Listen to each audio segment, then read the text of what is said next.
ভাইফোঁটায় মহাভারত আবারও প্রকাশ্যে অনুব্রত মণ্ডল, অনুপম হাজরা কাজিয়া। এবার কারণ ফেসবুকে অনুপমের এক বিকৃত পোস্ট, যা ঘিরে তোলপাড় রাজ্য রাজনীতি।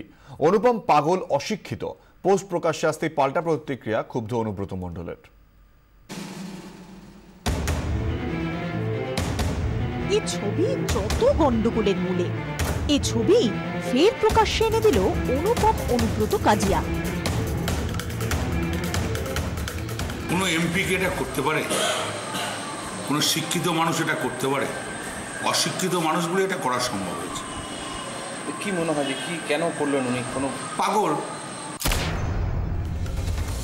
ছাই চাপা আগুন জ্বলে উঠল আবার।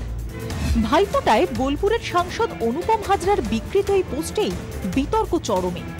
গোলাপি ব্লাউজ, লাল শাড়ি যার পরনে, চিনতে কোনো অসুবিধেই হচ্ছে না তাকে। চুল বেঁধে সাজগোজ করে তিনি ফোঁটা দিচ্ছেন অনুপমকে। ভাইফোঁটা স্পেশাল এই পোস্টটিতে কমেন্টও জুড়েছেন বোলপুরের সাংসদ। তাতে আবার লিখেছেন, এটাই হতে পারত পশ্চিমবঙ্গের বেস্ট ভাইফোঁটা। অনুপমের বার্তা, তিনি আশা করেন আগের সোনালী দিন আবার ফিরে আসবে। সুর অবশ্যই ব্যঙ্গাত্মক। একসময় সম্পর্ক ভালো ছিল, এখন আর নয়। এটাই কি তবে বার্তা সাংসদের? অনুপম হাজরা সাংসদ হওয়ার পর থেকেই তাঁর সঙ্গে দূরত্ব বাড়তে থাকে জেলা তৃণমূল সভাপতি অনুব্রত মণ্ডলের।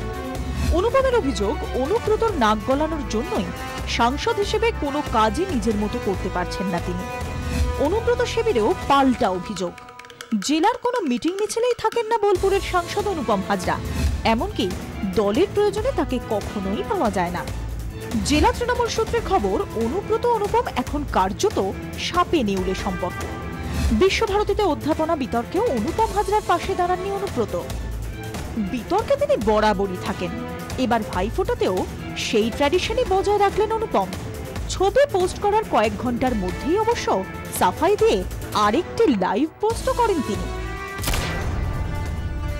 বেসিক্যালি এই পুরো পোস্টটাকে যে মিস ইন্টারপ্রেট করা হয়েছে, এবং মনে হয় এটাও শুনলাম যে কেষ্ট কাকু এই পোস্টটা দেখার পরে আমাকে অশিক্ষিত হোয়াটএভার আরও কিছু কিছু বলেছেন।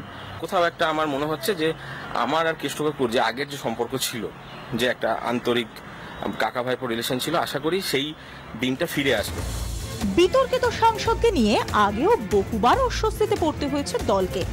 সতর্কও করা হয়, তবে কাজের কাজ যে হয়নি প্রমাণিক পোস্টটি।